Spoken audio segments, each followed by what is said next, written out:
Hello everyone, and welcome to another episode of SudokuManiacs on YouTube. Now, once again, we had received a request from many people asking me to highlight the solving path and the intended breakthrough to solve the non-consecutive Sudoku that was posted on our website on 13th of December. So this video is being created to help out those patrons who were unable to crack it. But before I go into the solving path and how do we approach it, there were a few things that I wanted to speak out on. Now, as you are aware, most of the puzzle setters across the globe, especially the ones who conduct these national and international championships, do not prefer to use a computer generator, but we create puzzles by hand. The reason is the author has a specific theme in mind, he has a specific narrow breakthrough path that he wants people to use. I know a lot of computer generators can randomly throw up puzzles for you for various difficulty levels. It could be easy, medium, hard, and they have these crazy notations as diabolical, unsolvable. My personal opinion is that my puzzle being unsolvable is what do you say? How do I put this? Is a very bad mark on me as a author or a creator. I definitely want people to solve my puzzle, not just leave it halfway because it is some crazy difficulty level for others. The joy is in finding out the narrow path rather than just not getting a breakthrough. And most of these computer generators will throw up some crazy solving technique name, which in reality, in competitions when you're solving, is nothing but trial and error. Again, I'm voicing out my opinions here. It's not necessarily that has to be the norm everywhere. And more importantly, when we create a variant, it is not that we are bored with the classic vanilla thing and we want to have some variety, but it is more that when you're adding a specific constraint to a puzzle, that constraint has to play some part and some role in how you solve that specific puzzle. There's no point in creating a variation of a Sudoku and then allowing it to solve like a classic Sudoku. Hence, as an author, when I create a puzzle, I do try to see that whatever constraint it be, where if it's an anti-knight, then the knight moves have to play a significant role in the solution of the digit. Similarly, if it's a non-consecutive, then the non-consecutive constraint has to play a role, without which I don't think I would have attained or achieved the required end product that I wanted as an author.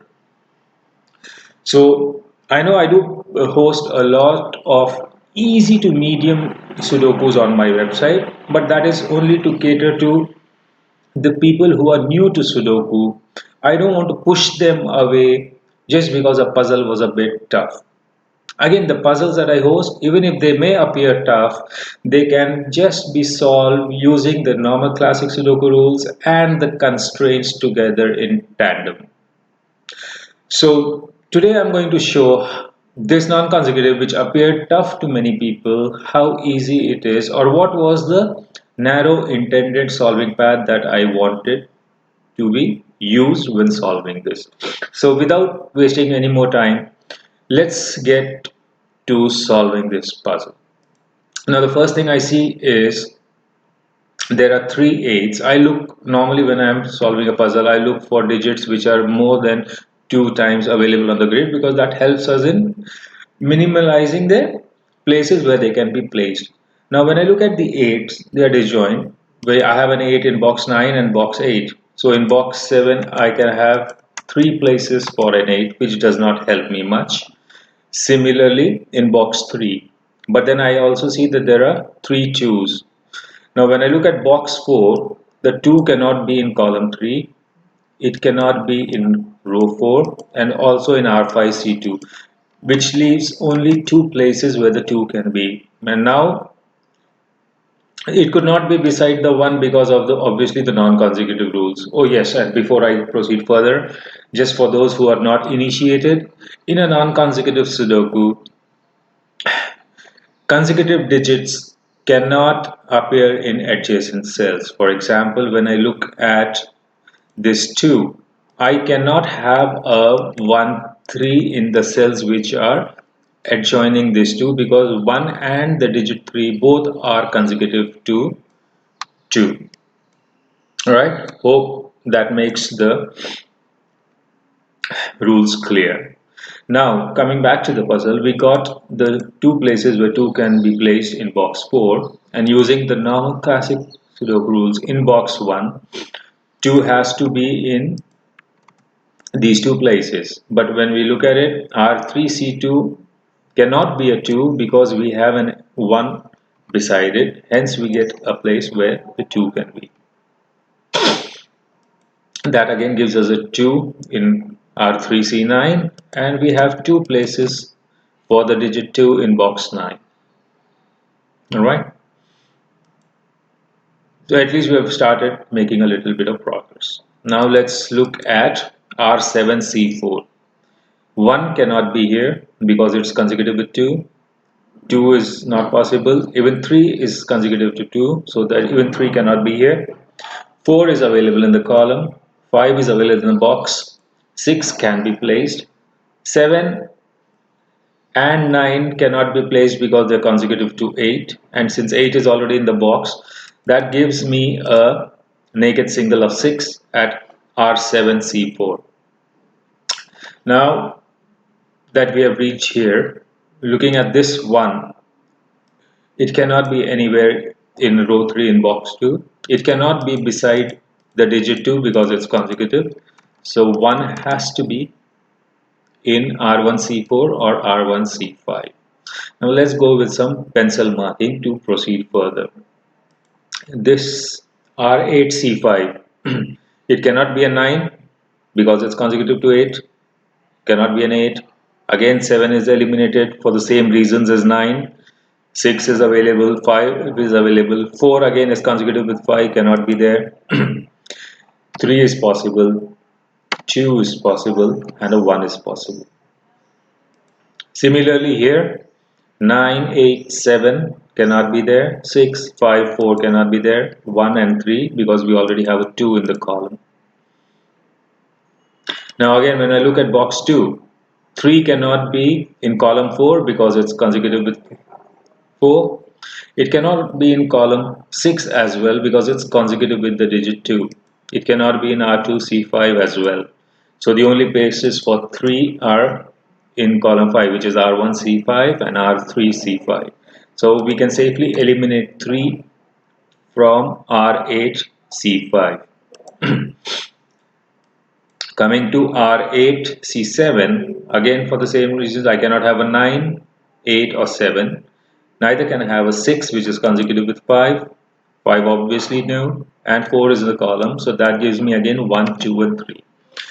Now this is the point where the constraint of non-consecutive comes into play. Let's assume if 2 was supposed to be in R9C6, right? That would make the possibilities in R8C7 as 1 and 3. But we know that we cannot have a 1 or a 3 beside a 2 because of the non-consecutive constraint. Now this type of situation will come a lot of times when you're solving a non-consecutive Sudoku. So we know that based on this we cannot have a 2 in R9C7, hence 2 has to be in R8C7, which obviously makes this a 1 and this becomes a 3. Now let's try to see where the 2 can fit in. 2 cannot be beside the 3 because it's consecutive. It cannot be in R9C6 because we already have a 2 in the column. It cannot be in R9C5 because of the 1. Hence we have only one place left for the 2. So let's look at what the remaining digits are. I cannot have a 4 here beside the 3 nor beside a 5 because the digit 4 is consecutive with 3 and 5. So 4 has to be here. and the other two digits are 7 and 9. 7 cannot be beside the 6 because of the consecutive constraint. So this has to be a 9, this becomes a 7. So we have managed to fill in the box 8 completely. Now we move on to the row because we already have 5 digits placed. We just need to find 4 more digits. When I look at R7C2, I cannot have a 1 because it's already there. 2 is not possible, 3 is not possible, 4 is not possible, 5 also is not possible because it's consecutive with 4. 6, 8 and 9 are all available in that. So the only digit that can be placed here is a 7. So we get a pencil mark of 145, 145 and a 145. We leave it at this for some time. Now, so once we got this 1 at R8C5, we can eliminate 1 from R1C5 and this becomes a 1. So now that we are starting to crack the ones, let's follow up. So in box 3, the 1 cannot be here because it's consecutive with 2. Neither can it be in R2C9 because it's again consecutive with. So this is the only place we have 1. So we can eliminate this pencil mark of 1. Now here is another small trick that we utilize when we are solving a non-consecutive. Now in R7C8 I have a pencil mark of 4, 5, which basically means I can directly eliminate the digits 4 and 5 from R7C9. Now you may ask me why. The reason being, if this is a 4, I cannot have a 5 in the ninth column. Similarly, if the eighth column contains a 5, I cannot have a 4 because then both the digits would be consecutive with each other. So I can blindly remove the 4 and 5 from the R7C9 and place the 1 here. That gives me a 1, that gives me a 1 here.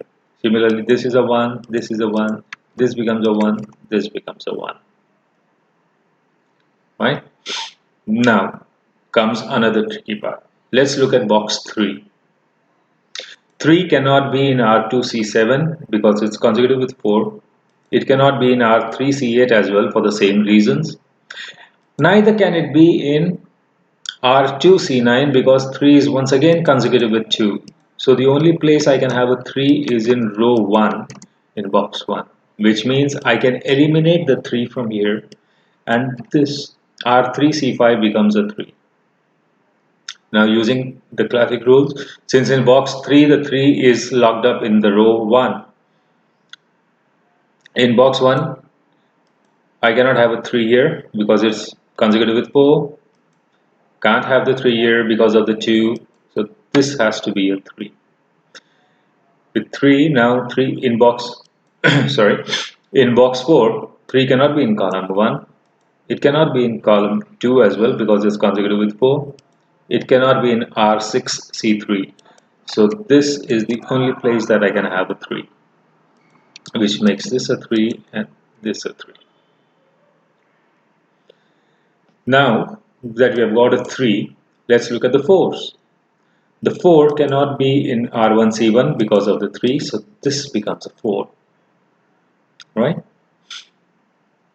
Similarly, the pencil mark, so we can eliminate this one because we've already got that.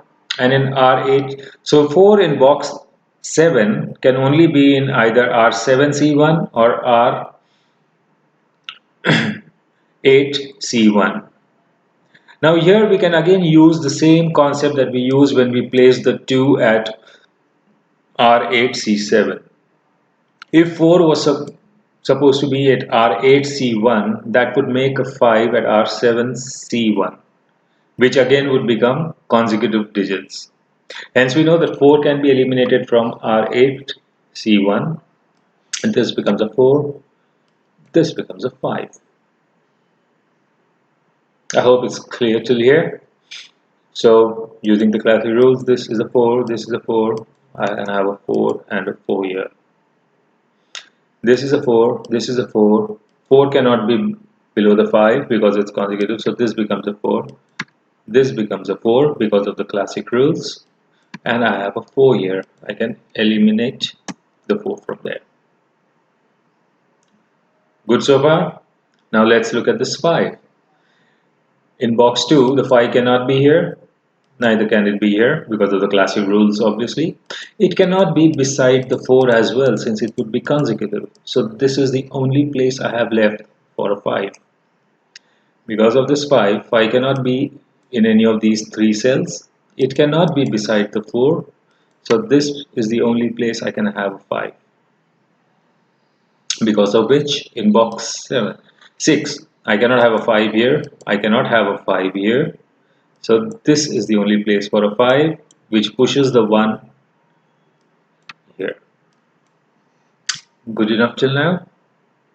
Now that we got a 5 in box 2, let's look for the 6's, because I always try to look for digits which are consecutive because that would eliminate a lot of spaces that the digit can be placed in. So 6 cannot be here because of the classic rules. It cannot be beside a 5 because it's non-consecutive. So this becomes my 6. Alright. Are we good so far? Then by classic rules again 7, 7. So this becomes a 7. The missing digits in box 9 are 3, 6 and 9. 3 cannot be beside a 2 or a 4. So this is the only place possible for a 3. 6 cannot be beside a 7. So this becomes a 9. This becomes a 6. Now let's look at row 8. Again we have a 3, 6 and 9 missing. And with the 4 and 2, 3 has to be here. We have a 8 at R8 C4. So obviously this becomes a 6 and this becomes a 9 because 9 cannot be beside an 8. With the 9 here, this A cannot be an 8. The missing digits are 1, 5 and 8. But by classic rules, we have a 1 and a 1. This becomes a 1. 5 cannot be beside a 6 because of the consecutive rule. So that becomes 5 and an 8. Alright. Now we got another 5. This is a 5. This is a 5. So 5 has to be in R3C1 or R3C2. But again we have a 5 in column 2. So this becomes a 5. And 5, 5. Because of 4 it can't be here. So I have a pair of 3, 5 and 3, 5 here. Right? Now, where do we go next? In column 8, I have a 1, 2, 3, 4, 5. Oh, 6 and 9 are missing. 6 is here, so this is a 9. This is a 6. By classic rule, 6, 6. It has to be in either of these two, but with the 6 here, this becomes a 6. And since 7, I cannot have it beside a 6. This has to be a 7. This becomes a 7. This becomes a 7. So this is an 8 because we already have a 9 in column 5. 9, 9, 8 and 9. So and this is in the column 3. The only place left for a 7 is here. Good enough? Now when I look at this, let's wrap up this box 3. So 3 and 8 are the missing digits. 7, I can't have an 8 there. So this is a 3. This becomes an 8. And this becomes my 6. So 6 for this box would again be here. That leaves an 8 here. By classic rules, obviously I have this 8. Now the missing digits here are 3, 7 and 9. I can't have a 7 or a 9 beside an 8 because they are all consecutive with the digit 8. So this has to be a 3. By classic rules, I have a 9. So this becomes a 7 and a 9. So 9, 9. It can't be here. So this becomes a 9. So for this row, I have a 2 and a 6, 2 and a 6. But with the 1 at R6, C6, this cannot be a 2. It becomes a 6, 2, 6. So 2 and a 2. With this 2, so 2 comes here and I have a 7 here. So that's again a 3, 5 and a 3, 5. But with the 2 in place, I can't have a 3 here. So this is a 5, this is a 3, this is a 5, this is a 3. And that's how this non-consecutive was supposed to be solved. Now you can ignore the time that is mentioned below the puzzle because I had this puzzle open for quite some time on my page in the archives. But I hope you enjoyed this video and you got a good understanding of how to use the non-consecutive constraint when solving this variant. Well, if you have enjoyed this, please like the video, subscribe to our channel for more such interesting videos, comment, pass on your feedbacks and suggestions if any, spread the word around. Until next time, happy solving.